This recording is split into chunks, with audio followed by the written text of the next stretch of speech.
we're out here trying to set up some fountains, and we got a timer issue that I've never seen before. So I'll turn the timer breaker on.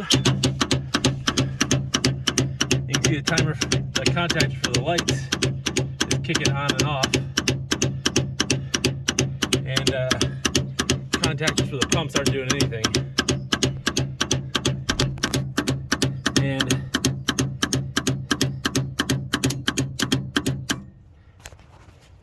when I disconnected the jumper wire that turns it on, number 6, which goes to this light, it was just making a thud noise.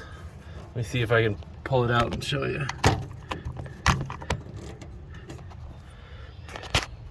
Turn it on.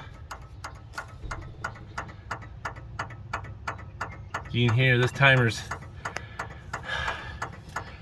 just making weird noises at the same cadence as the light contactor was going in and out. But they're not connected. They have separate timers, and the one for the light on the right is hasn't worked in a long time. So I don't think that's the issue.